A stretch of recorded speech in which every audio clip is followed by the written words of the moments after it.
सो आज के इस लेक्चर में मैं न्यूटन्स लॉज ऑफ मोशन के आपको कुछ बेसिक क्वेश्चन सिखाऊंगा। इससे पहले वाले लेक्चर्स में मैंने आपको ये बता दिया था कि न्यूटन्स लॉज ऑफ मोशन क्या होते हैं। न्यूटन ने किसी बॉडी के किसी पार्टिकल के मोशन को कम्प्लीटली डिस्क्राइब करने के लिए 3 लॉज दिए। फर्स्ट लॉ में उन्होंने ये बताया कि यदि हमारे पास कोई इनर्शियल रेफरेंस फ्रेम है और उस रेफरेंस फ्रेम में हमारे पास कोई पार्टिकल है तो वो पार्टिकल यदि रेस्ट में है तो रेस्ट में ही बना रहेगा। यदि कांस्टेंट वेलोसिटी से मोशन में चल रहा है तो कांस्टेंट वेलोसिटी से मोशन में ही चलता रहेगा जब तक कि आप उस पर कोई फोर्स नहीं लगा देंगे। सो फर्स्ट लॉ ये बताता है कि इनर्शियल रेफरेंस फ्रेम में हमें कब फोर्स लगाना है और कब फोर्स नहीं लगाना है। Second law of Newton second law हमें ये बताता है कि हम फोर्स लगाएंगे तो कितना फोर्स लगाने से कितना एक्सेलरेशन वहाँ पर प्रोड्यूस होगा। और न्यूटन थर्ड लॉ ये बताता है कि to every reaction there is always equal but opposite reaction. इसका मतलब यह हुआ न्यूटन थर्ड लॉ में कि फोर्स कभी भी सिंगल एग्जिस्ट नहीं करेगा, फोर्स हमेशा पेयर में ही आएगा। यदि कोई बॉडी ए किसी बॉडी बी पर फोर्स लगाती है तो बॉडी बी भी बॉडी ए पर अपोजिट डायरेक्शन में उतना ही फोर्स लगाएगी। सो अब आगे हम लोग न्यूमेरिकल करेंगे। मैकेनिक्स पढ़ते समय हम कंटैक्ट फोर्स और नॉन कंटैक्ट दो तरह के फोर्सेस से करेंगे। नॉन कंटैक्ट फोर्स का मतलब जैसे ग्रेविटेशनल फोर्स है या एक चार्ज दूसरी जगह रखा है, दूर से कोई एक बॉडी दूसरी बॉडी पर यदि फोर्स लगा पाती है तो हम उसे नॉन कंटैक्ट फोर्स बोलते हैं, या इसे हम एक्शन एट ए डिस्टेंस बोलते हैं। न्यूटन ने इसका नाम रखा था action at A distance force. तो नॉन कंटैक्ट फोर्स हो गया। सो मैकेनिक्स पढ़ते समय नॉन कंटैक्ट फोर्स केवल और केवल एक ही आएगा और वो कौन सा है, ग्रेविटेशनल फोर्स। वो मैं अभी आपको आगे सिखाऊंगा कैसे लेंगे। और कंटैक्ट फोर्स में कंटैक्ट फोर्स मतलब वो एक तरह का इलेक्ट्रोमैग्नेटिक फोर्स ही है। सो कंटैक्ट फोर्स को हम मैकेनिक्स पढ़ते समय कैटेगराइज करेंगे। जैसे नॉर्मल फोर्स लेंगे, फिर हम स्ट्रिंग में टेंशन लेंगे, या रॉड में हम टेंशन लेंगे, या हम फ्रिक्शन की वैल्यू लेंगे। तो इस तरीके से हम न्यूमेरिकल लगाते समय अपने फोर्सेस को इस तरीके से कैटेगराइज कर देंगे। यूनिफाइड थ्योरी फोर्स के भी नहीं पढ़ रहे हैं। वैसे तो हम फिजिक्स में यूनिफिकेशन थ्योरी के अकॉर्डिंग हम फोर्सेस को केवल 4 कैटेगरी में ही डिवाइड करते हैं। 4 कैटेगरी कौन कौन सी है ये चल करके हम मॉडर्न फिजिक्स में ही डिटेल में देखेंगे। बट हम यदि यहाँ पर समझना चाहें तो एक तो ग्रेविटेशनल फोर्स होगा, एक इलेक्ट्रोमैग्नेटिक फोर्स होगा और 2 न्यूक्लियर फोर्स होंगे। एक स्ट्रॉन्ग न्यूक्लियर फोर्स होता है और एक वीक न्यूक्लियर फोर्स होता है। यूनिवर्स में किसी भी फिनोमिना को एक्सप्लेन करने के लिए यदि आप फोर्स के थ्रू बताना चाहते हैं तो केवल ये 4 तरह के ही फोर्स होते हैं। एक ग्रेविटेशनल, दूसरा इलेक्ट्रोमैग्नेटिक, तीसरा स्ट्रॉन्ग न्यूक्लियर और चौथा वीक न्यूक्लियर। सो ये तो हम ड्यू टाइम में आगे चल करके पढ़ेंगे। मैकेनिक्स पढ़ते समय हम अपने फोर्सों को अपनी सुविधा के अनुसार ग्रेविटेशन और इलेक्ट्रोमैग्नेटिक को ही अलग अलग नामों से रख देते हैं कि हम चलो इसको वेट बोलना चालू करेंगे, ये टेंशन कहलाएगा, तो ये कंटैक्ट फोर्स कहलाएगा, ये नॉर्मल होगा, ये फ्रिक्शन होगा, इस तरह की चीज़ें लेंगे। सो आज के लेक्चर में एकदम बेसिक से क्वेश्चन अभी आपको लगाना सिखाऊंगा।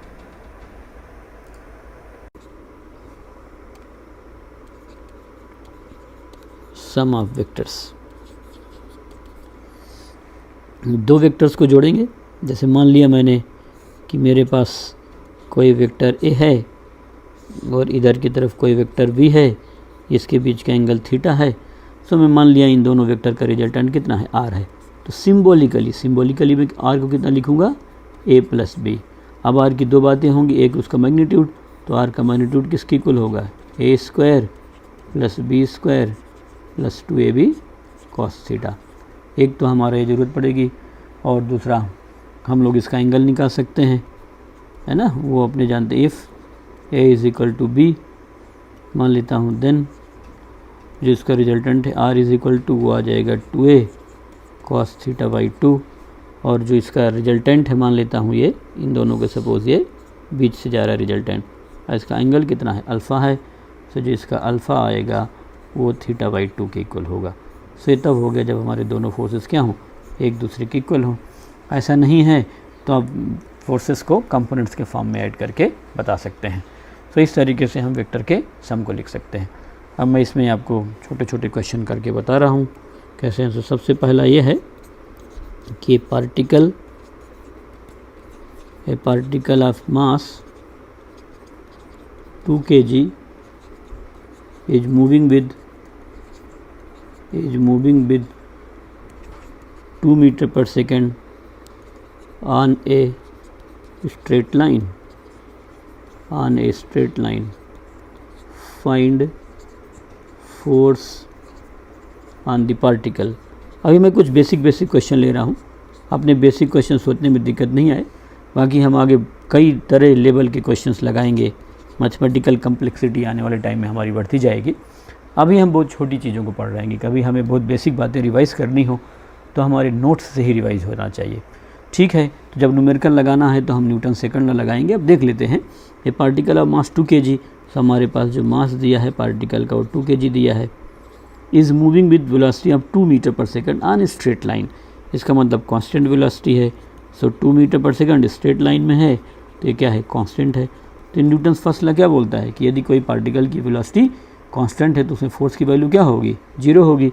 सो फोर्स की वैल्यू 0 हो जाएगी। तो आप क्या लिखेंगे, since V is constant therefore F is equal to 0, no force is needed.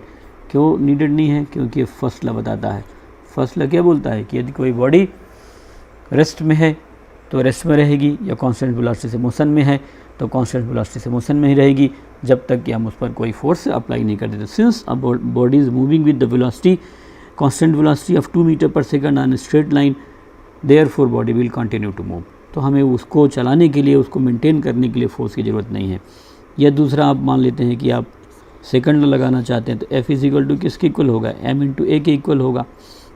अब M की वैल्यू तो कितना दिया है, 2 दिया है, और एक्सेलेरेशन है 0, सो फोर्स की वैल्यू कितनी हो गई, 0 हो गई। So force is equal to 0। आप चाहें तो 0 न्यूटन भी लिख सकते हैं। मैंने ऐसा क्यों लिखा, वेलोसिटी किसकी इक्वल है, 2 मीटर पर सेकंड के, एक्सेलेरेशन कितना होता है, dv/dt, rate of change of velocity is acceleration, d/dt, velocity 2 दिया है, कांस्टेंट का एक डेरिवेटिव क्या होगा, 0, तो फोर्स की वैल्यू 0 हो गई। सो हम ऐसे लगा रहे हैं, हम क्लास 11th में पढ़ रहे हैं। सो मैं आपको बहुत छोटी छोटी बातें बता रहा हूँ। 9th में आप ये बहुत बेसिक क्वेश्चन पढ़े होंगे, और ऐसे 3 या 4 क्वेश्चन होंगे जो हमें टेकअप करना है। तो अपने को बेसिक के स्टार्ट करने में कोई दिक्कत नहीं है। से मैंने इधर इसको मैंने सेकंड लॉ से लगा दिया और ये ऊपर फर्स्ट लॉ से बता दिया। तो यदि कोई पार्टिकल है किसी स्ट्रेट लाइन में चल रहा है, कांस्टेंट वेलोसिटी चल रहा है, तो उसको चलाने के लिए हमें किसी फोर्स की ज़रूरत नहीं, मतलब मोशन को मेंटेन रखने के लिए फोर्स की ज़रूरत नहीं है। यदि आप फोर्स नहीं लगाते हैं तो मोशन जैसा है उस तरीके से क्या रहेगा, वो मेंटेन रहेगा। तो ये आ गया। नेक्स्ट हम लिखेंगे,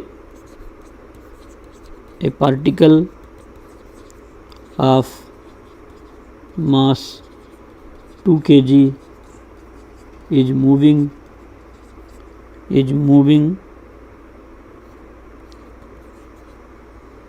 with the velocity of v is equal to 2t metre per second, find force. ठीक है, तो बहुत आसानी से आ गया। देखिए वेलोसिटी हमें दिया है कितना, 2t, means velocity is changing with time. तो पहले t0 पर वेलोसिटी 0 है, फिर t1 पर 2 हो गई, फिर t इज इक्वल टू 2 पर वेलोसिटी क्या हो गई, 4 हो गई। ये मान लेते हैं कोई पार्टिकल स्ट्रेट लाइन भी चला तो कोई बात नहीं। यदि मान लेता हूँ मैं t0 लिखता हूँ, ये time t is equal to 1 पर लेता हूँ, ये time t is equal to 2 पर लेता हूँ, तो जब पार्टिकल यहाँ पर है तो उसकी वेलोसिटी 0 है, ये v की वैल्यू हो गई। जब 1 पर गया तो वेलोसिटी 2 हो गई, जब पर 2 तो velocity 4। So our velocity is changing, velocity बदल रही है, वेलोसिटी चेंज हो रही है, इसका मतलब पार्टिकल के पास एक्सेलेरेशन होगा। सो एक्सेलेरेशन होता कितना है, dv/dt। सो आप यहाँ डिफ्रेंशिएट कर देंगे तो d/dt, मैं अभी एकदम बेसिक सी बात आपको बता रहा हूँ। सो ये आ जाएगा, और dt कितना हो जाएगा, 1, तो 2 × 1 is equal to 2। So acceleration इतना आ गया। फिर फोर्स किसके इक्वल होगा, मास टाइम्स एक्सेलेरेशन के इक्वल होगा। सो मास हमारे पास कितना है, 2, और एक्सेलेरेशन भी 2 है, सो ये हो जाएगा 4 Newton. So force acting on the particle is 4 Newton. इसमें 4 न्यूटन क्यों आया, पहले वेलोसिटी कितना दिया था, 2 दिया था, और अब वेलोसिटी कितना दिया है, 2t।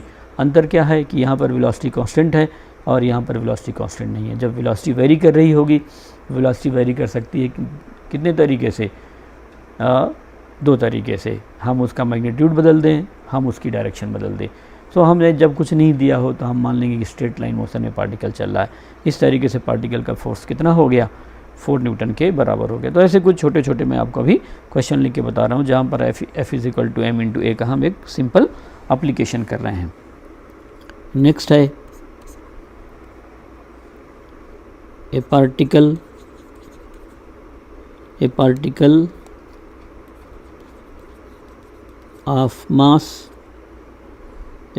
Of mass 2 kg has a position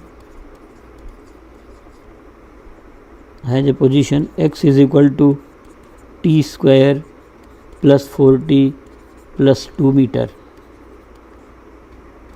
Find force on the particle. ये अपने को यहाँ पर फोर्स बताना है। ठीक है, टाइम मैं नहीं पूछ रहा क्योंकि कांस्टेंट ले लिया है मैंने वो एक्सेलेरेशन, तो T square plus 4t plus 2 ले लिया। सबसे पहले वेलोसिटी निकालेंगे। Velocity is the rate of change of position, so it is dx by dt। सो यहाँ d बाई dt मैंने लिख दिया। ये हो जाएगा T square plus 4t plus 2।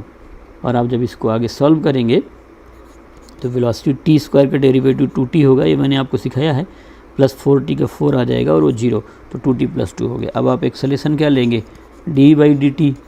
सो आप यहाँ पर जब इसको एक्सेलेरेट करेंगे तो d बाई dt ये 2t प्लस 4 आ जाएगा, और आप जब डिफ्रेंशिएट करेंगे तो 2 हो जाएगा। अब आप यहाँ पर जब लेंगे so force is equal to m into A आ जाएगा, तो m की वैल्यू 2 और a की वैल्यू कितनी हो जाएगी, 2 हो जाएगी। सो फोर्स किसके इक्वल हो गया, 4 न्यूटन के बराबर हो गया। तो यदि मान लो आपको वेलोसिटी नहीं दिया है तो पोजीशन दिया होगा। जब तक पार्टिकल की पोजीशन किसी इनर्शिया रेफरेंस में टाइम के अकॉर्डिंग चेंज नहीं हो रही है, तब तक तो आप उसका जो है एक्सेलरेशन नहीं बता सकते हैं कि एक्सेलरेशन कितना होगा। ये बताने के लिए आपको उसको जो है वेलोसिटी को चेंज करना होगा। जब तक आप वेलोसिटी चेंज नहीं करेंगे तब तक पार्टिकल में एक्सेलरेशन प्रोड्यूस नहीं हो सकती। एक बहुत ही सिंपल क्वेश्चन मैंने आपको F = m पर करा दिया। हमें वेलोसिटी दिया है, वेलोसिटी नहीं दिया तो पोजीशन दिया हुआ है। अब मैं जो है दूसरे तरह के कुछ बेसिक क्वेश्चन लेना चाहता हूँ। तो जैसे मान लेता हूँ मेरे पास ये एक पार्टिकल है और इस पार्टिकल पर मैंने इस डायरेक्शन में F = 10 न्यूटन का फोर्स लगा दिया, और ये जो हमारा पार्टिकल है इस पार्टिकल का मास जो है वो 2 kg ले लेता हूँ मैं। सो मुझे क्या करना है, पार्टिकल का एक्सेलरेशन निकालना है। Find acceleration. अभी 4-5 क्वेश्चन में एकदम बेसिक आपको लगवा रहा हूँ। Find acceleration. अब आप देखिए क्वेश्चन समझने की कोशिश करिए। F = किसके इक्वल होता है, मैं यहाँ साइड में लिखता हूँ, ये मेन सोल्यूशन का पार्ट नहीं है। F = m इंटू ए। अब है क्या कि यहाँ पर मैंने एक वेक्टर को किससे मल्टीप्लाई कर दिया है, एक स्केलर से मल्टीप्लाई कर दिया, और ये मेरा स्केलर क्या है, प्लस है ना। सो यदि मैं किसी वेक्टर को किसी पॉजिटिव स्केलर से मल्टीप्लाई करता हूँ तो हमें जो वेक्टर मिलेगा वो सेम डायरेक्शन मिलेगा, मतलब F and A will have same direction. तो F and A are in same direction, F and A are in same direction, यहाँ पर आ जाएगा। तो अब आप देखिए हमारे पास ये एक पार्टिकल दिया हुआ है, इस पार्टिकल पर फोर्स मैंने इधर लगाया, तो पार्टिकल पर फोर्स मैंने इधर लगाया है तो पार्टिकल पर एक्सेलरेशन इधर ही की तरफ होगा। अब फोर्स की वैल्यू किसके इक्वल होगी, मास इंटू एक्सेलरेशन की। कोई वेक्टर लगाने की ज़रूरत नहीं है, जिधर फोर्स है उधर ही एक्सेलरेशन हो गया। मास दिया है 2 है ना, एक्सेलरेशन अपने निकालेंगे। अब फोर्स कितना है, 10 न्यूटन है। सो ए की वैल्यू किसकी इक्वल हो गई, 5 मीटर पर सेकंड स्क्वायर की इक्वल हो गई। तो इस तरीके से हमने एक पार्टिकल पर केवल एक फोर्स लगाया और एक फोर्स लगाया, पार्टिकल जो है वो इधर। पार्टिकल एक आइडियलाइज्ड कॉन्सेप्ट है और हम न्यूटन्स में किसी बॉडी को जब ले रहे हैं तो वो पार्टिकल की तरह ही हम ट्रीट कर रहे होंगे। पार्टिकल की तरह ट्रीट करने का मतलब है कि उसका कोई अपना इंटरनल स्ट्रक्चर नहीं कंसीडर करेंगे और वो बॉडी अपने अंदर एनर्जी स्टोर नहीं कर पाएगी। पार्टिकल जो एनर्जी स्टोर करेगा केवल और केवल अपनी काइनेटिक एनर्जी में करेगा, या किसी पोटेंशियल फील्ड में है तो पोटेंशियल एनर्जी उसकी हो सकती है। अदरवाइज़ पार्टिकल का अपना इंटरनल स्ट्रक्चर नहीं होगा। ये आइडियलाइज सिचुएशन है। एनर्जी डिस्कस करते समय मैं आपको आगे बताऊंगा, या हम जब ग्रेविटेशन पढ़ रहे होंगे तो मैं आपको बताऊंगा कि पार्टिकल का क्या मतलब होता है। यहाँ बॉडी लिखा हो या कुछ भी लिखा हो तो हम उसे पार्टिकल या बॉडी कुछ भी बोल सकते हैं, उन सब का मतलब केवल एक होगा। नेक्स्ट मैं यहाँ पर एक क्वेश्चन ले रहा हूँ कि जैसे मान लिया कि मेरे पास ये एक बॉडी हो गई, इस बॉडी पर मैंने 2 फोर्स लगा दिया। इधर की तरफ तो मैंने 10 न्यूटन का फोर्स लगा दिया और इसके ठीक अपोजिट मैंने जो है 4 न्यूटन का फोर्स लगा दिया है। और जो बॉडी का मास है वो मैंने कितना ले लिया है, 2 kg ले लिया है। और मुझे क्या निकालना है, एक्सेलरेशन निकालना है, फाइंड एक्सेलरेशन, फाइंड एक्सेलरेशन। अभी मैं आपको 4-5 क्वेश्चन बहुत बेसिक करा रहा हूँ। सो आप देखिए नेट फोर्स अपने को निकालना होगा। तो इस बॉडी पर 2 फोर्स लग रहे हैं, जैसे मैंने ये फ्री बॉडी डायग्राम में एक पार्टिकल मान लिया। इधर की तरफ मैंने फोर्स 10 लगा दिया है और इधर की तरफ कितना लगा दिया है, 4 लगा दिया है। ये बॉडी का मास है, तो ये वाला फोर्स बड़ा है, इसका मतलब जो पार्टिकल है उसका एक्सेलरेशन इस डायरेक्शन में होगा। तो आप सबसे पहले नेट फोर्स निकालिए। सो नेट फोर्स किसके इक्वल होगा, 10 इधर और 4 इधर है, एक दूसरे के अपोजिट है, तो 10 - 4 इज इक्वल टू कितना हो गया, 6 न्यूटन हो गया। अब एक्सेलरेशन जो है वो किसके इक्वल होगा, फोर्स डिवाइड बाई मास के इक्वल होगा। सो फोर्स कितना हो गया, 6/2। सो यहाँ आ जाएगा एक्सेलरेशन इज 3 मीटर पर सेकंड स्क्वायर। सो मैंने एक फोर्स की जगह कितने फोर्स लगा दिया, 2 फोर्स लगा दिया। यदि एक से अधिक फोर्सेस किसी बॉडी पर लग रहे हैं तो हम उसका नेट एक्सेलरेशन निकालेंगे, और जो उसका नेट एक्सेलरेशन हो, जो नेट फोर्स निकालेंगे, जो उसका नेट फोर्स होगा, रिजल्टेंट फोर्स होगा, उस डायरेक्शन में ही एक्सेलरेशन प्रोड्यूस होगा। तो अब देखिए यहाँ पर 10 न्यूटन राइट साइड में है, 4 न्यूटन लेफ्ट साइड में है। तो बड़ा कौन सा है, 10, तो नेट फोर्स हो गया 10 - 4 6 न्यूटन। सो 6 न्यूटन जो फोर्स है वो किस डायरेक्शन में है, इस डायरेक्शन में आएगा, है ना, इधर की तरफ। तो जिस डायरेक्शन में नेट फोर्स आ गया उसी डायरेक्शन में जो है एक्सेलरेशन प्रोड्यूस हो जाएगा। तो ये मैंने 2 फोर्सेस इस तरीके से लगा दिए और बॉडी का एक्सेलरेशन ऐसे बताया जा सकता है। नेक्स्ट अभी हम इसी तरीके अभी लगा रहे हैं। हमारे पास ये कोई बॉडी हो गई, इधर की तरफ मैंने इसमें 6 न्यूटन का फोर्स लगा दिया है, इधर की तरफ मैंने इसमें 8 न्यूटन का फोर्स लगा दिया। ये मैंने 2 फोर्स लगा दिया। ये जो बॉडी है मेरी वो उसका मास कितना है, 2 kg की है। सो मैं इसमें लिखूँगा फाइंड मैग्नीट्यूड ऑफ एक्सेलरेशन। तो मुझे यहाँ पर एक्सेलरेशन का मैग्नीट्यूड निकालना है। बहुत आसानी से बताया जा सकता है। सबसे पहले मैं फोर्स का रिजल्टेंट निकालूंगा। तो मेरे पास 2 फोर्स हैं, एक फोर्स इधर है और एक फोर्स इधर है ना। ये फोर्स है कितना, 6 न्यूटन का और ये 8 न्यूटन का, दोनों के बीच का एंगल कितना है, 90 डिग्री का है। सो रिजल्टेंट फोर्स F किसके इक्वल हो जाएगा, √6² प्लस √8²। 6 का स्क्वायर कितना होगा, 36 प्लस 8 का स्क्वायर कितना होगा, 64। तो F की जो वैल्यू है वो किसके इक्वल हो जाएगी, 10 न्यूटन की इक्वल हो जाएगी। किस डायरेक्शन में लग रहा है ये मैंने अभी बताया नहीं है आपको, बट हम ये बहुत आसानी से बता सकते हैं। मैंने केवल आपसे मैग्नीट्यूड ही पूछा है। सो एक्सेलरेशन का जो मैग्नीट्यूड होगा वो कितना होगा, magnitude of force divide by मास। तो फोर्स का मैग्नीट्यूड कितना है, 10 और मास दिया है 2। सो ये किसके इक्वल हो जाएगा, 5 मीटर पर सेकंड स्क्वायर। ये तो एक्सेलरेशन का मैग्नीट्यूड हो गया। इन केस आप इसकी डायरेक्शन फाइंड करने में इंटरेस्टेड हैं तो मैं आपको डायरेक्शन के लिए भी बता देता हूँ। ये मेरे पास एक फोर्स है और यहाँ पर ये एक दूसरा फोर्स है। इस तरीके से हम इसे क्या करेंगे, यहाँ पर ये मिला देंगे इधर की तरफ। ये तो ये तो 6 वाला हो गया, ये 8 हो गया। जो रिजल्टेंट है वो दोनों के बीच से होके जाएगा। एक मान लो 6 है और इधर वाला 8 हो गया। So this is your resultant. तो ये हो गया रिजल्टेंट फोर्स F। अब मान लेते, और ये कितना आ गया, 8 आ गया। मान लो मैं बताता हूँ कि अल्फ़ा एंगल पर है। तो यदि आपको tan बताना है एंगल, तो tan alpha is equal to कितना हो जाएगा, 8/6 या 4/3 हो जाएगा। सो आप यहाँ पर अल्फ़ा की वैल्यू बता सकते हैं। So alpha will be equal to tan inverse 4/3। ये मैंने आपको बताया था किसके इक्वल होगा। So that will be equal to 53 degree. तो इस तरीके से हम एंगल बता सकते हैं, बहुत आसानी से हो जाएगा ये, है ना। सो ये हमने डायरेक्शन बता दिया, मैंने पूछा नहीं था आपसे। तो ऐसे मैंने 2 फोर्स लगा दिया। जब मैंने 2 फोर्स लगा दिया तो मुझे उन दोनों फोर्सेस का जो रिजल्टेंट फोर्स है वो निकालना पड़ेगा। उस रिजल्टेंट फोर्स जिस डायरेक्शन में लग रहा होगा, पार्टिकल एक्सेलरेशन इधर ही होगा। तो चूँकि ये फोर्स इधर की तरफ लग रहा है, इसलिए जो मेरा पार्टिकल है उसका एक्सेलरेशन भी इसी डायरेक्शन में होगा। Force and acceleration are always in the same direction. तो मैंने 2 फोर्स लगा दिया। आप 2 फोर्स से ज़्यादा फोर्सेस लगा करके उसको सॉल्व कर सकते हैं। इस तरीके से हम अभी आगे चल करके इनका रिजल्टेंट निकालना सीखेंगे या कंपोनेंट निकाल के सीखेंगे। बहुत बार हमारे लिए ये बड़ा प्रैक्टिकल सा नहीं रहेगा, तो मैं इसी बात को आपको थोड़ा दूसरे तरीके से भी बता देता हूँ निकालना, है ना। सो आप देखिए इसको कैसे बता सकता हूँ मैं। इधर की तरफ मैंने एक फोर्स लिया था 6, और इधर की तरफ कितना लिया था, 8 लिया था। ये एक्स एक्सिस स्टैंडर्ड मान लेता हूँ ये मैं वाई एक्सिस मान लेता हूँ। सो मेरे पास जो फोर्स है वो यदि उसको वेक्टर फॉर्म में लिखूँ तो ये 6 न्यूटन का फोर्स एक्स डायरेक्शन में है, तो ये हो जाएगा 6I। ये 8 न्यूटन का फोर्स वाई डायरेक्शन में है, तो ये कितना हो जाएगा 8J। सो मैंने फोर्स को वेक्टर के फॉर्म में लिख दिया 6I + 8J। अब आप इसका मैग्नीट्यूड निकालेंगे तो 10I आएगा। एक्सेलेरेशन वेक्टर निकालूंगा मैं, सो एक्सेलेरेशन वेक्टर किसके इक्वल होगा, force vector divide by mass. So force vector कितना हो जाएगा, दिस इज 6I कैप भी बोल सकते हैं आप, 8J कैप डिवाइड बाई 2। सो मैं ऐसा कोई कैप नहीं बोलूँगा, I और J लिखूँगा सिर्फ।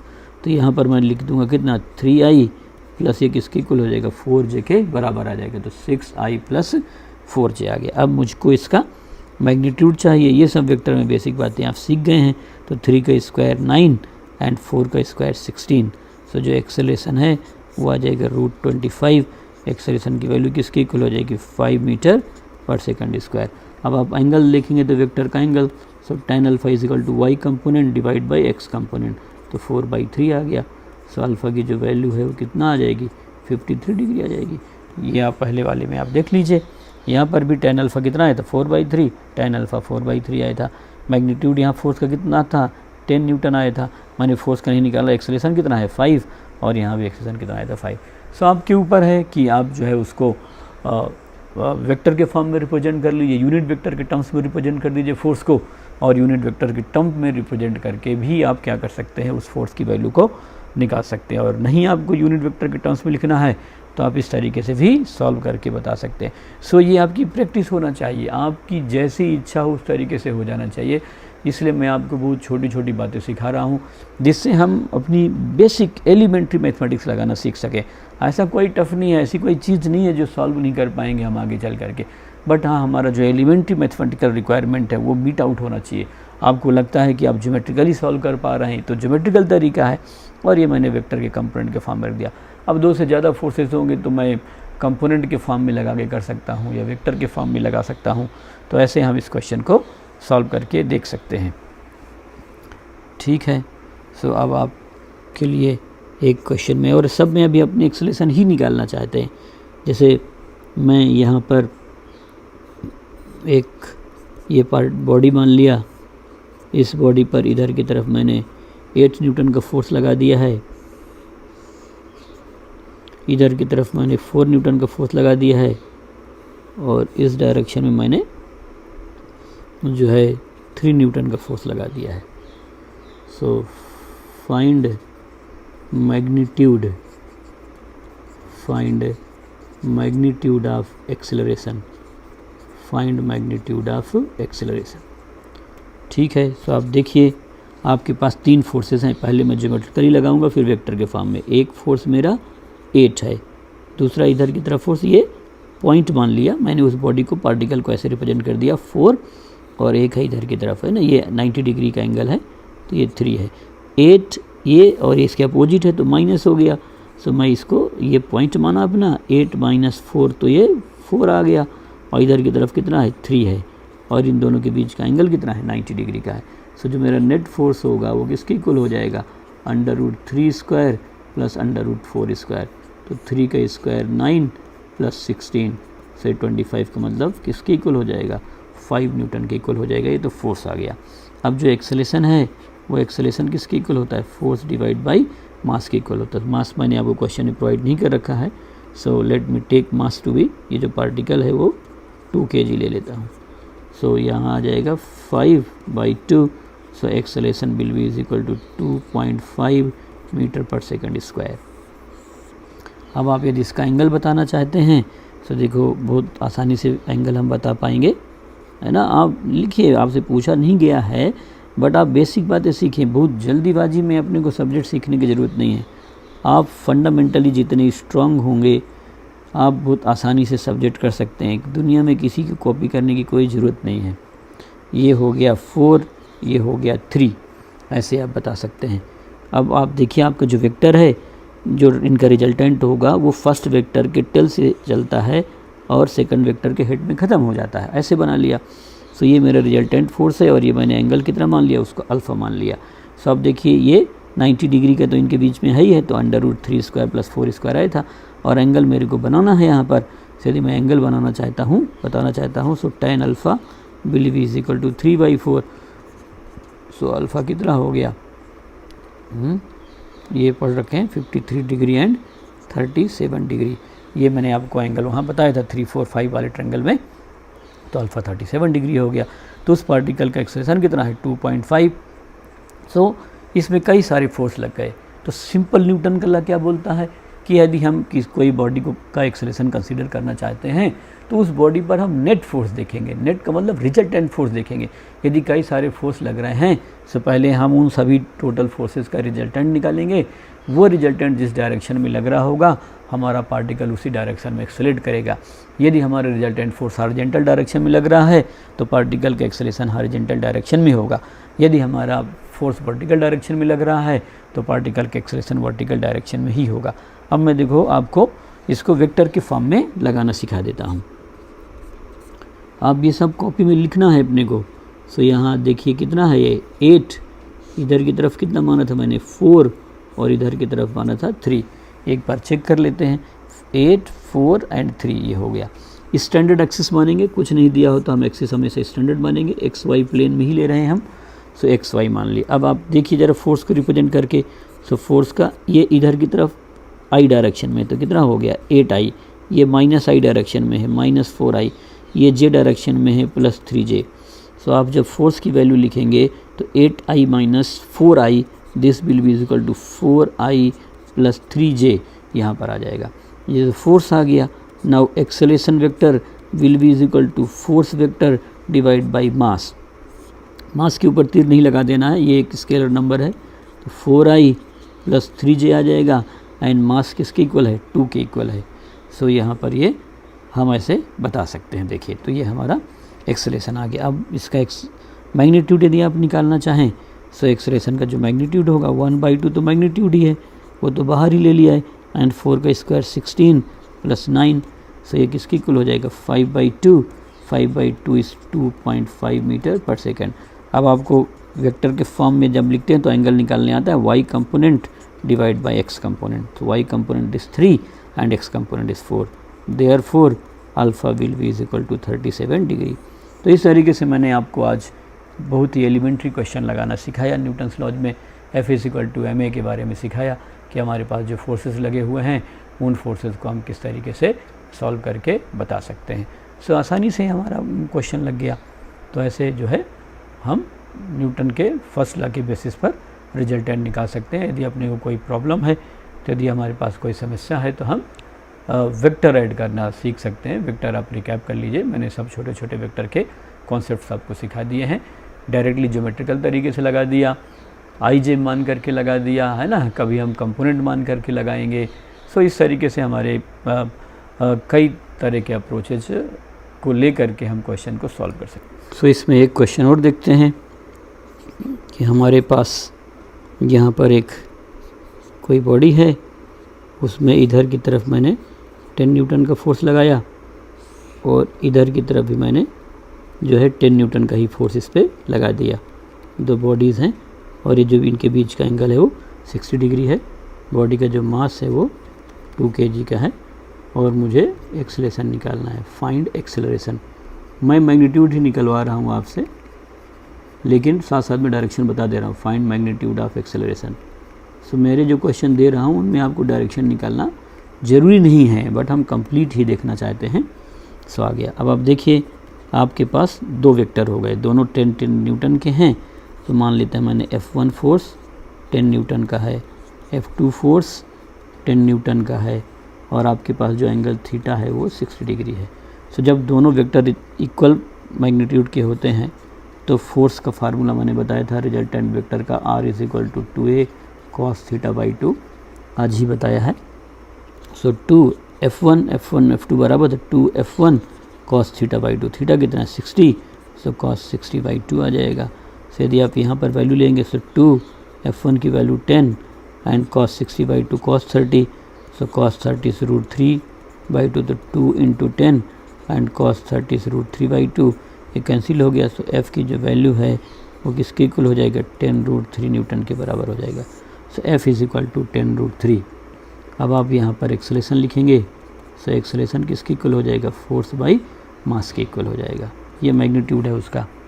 सो इसका जो मैग्नीट्यूड है सो ये आ जाएगा 10√3 डिवाइड बाई कितना हो गया 2। So acceleration is equal to आ जाएगा 5√3 मीटर पर सेकंड स्क्वायर। अब जो उनका एंगल होता है इक्वल वेक्टर के बीच में वो θ/2 होता है। सो इस 60/2 इज इक्वल टू 30 डिग्री। तो ये किसी के साथ भी 30 डिग्री पर होगा। तो इस तरीके से लगा दिया। अब यदि मैं इसे कंपोनेंट लेकर के भी सॉल्व करता हूँ तो कंपोनेंट लेकर के भी मैं इसे सॉल्व करके बता सकता हूँ। सो एक बार मैं इसे कंपोनेंट लेकर के सॉल्व करके आपको बता देता हूँ। वैसे इस बार एक कंपोनेंट के तरीके से सॉल्व करना थोड़ा सा मुश्किल होगा, है ना। सो पहले तो मैं एक्सिस बना देता हूँ। ये एक्स एक्सिस हो गया, ये वाई एक्सिस हो गया। मुश्किल है या इजी है इन पर ध्यान नहीं देना है, अपने को तो क्वेश्चन लगाना है। इधर की तरफ 10 है और इधर की तरफ भी 10 है दूसरा, और दोनों के बीच का एंगल कितना है, 60 है। सो जब मैं रिजल्टेंट फोर्स लिखूँगा सो पहला वाला तो 10 है, तो ये तो कितना आ गया 10i ही आ गया। दूसरा वाला इसके कंपोनेंट लिखने आपके आते होंगे, है ना, वेक्टर में आप सीख लिखे होंगे। तो 10 cos 60 i cap plus 10 sin 60 j cap, ऐसे बता सकते हैं।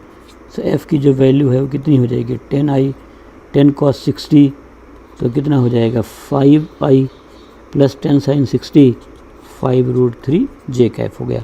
तो जो f की वैल्यू है वो किसके इक्वल हो जाएगी, ये आ जाएगी 10 plus 5 15i plus 5√3 j cap आ गया। अब जो हमारा एक्सेलरेशन है वो फोर्स बाई मास के इक्वल होगा। So 15i plus 5√3 j cap divide by mass.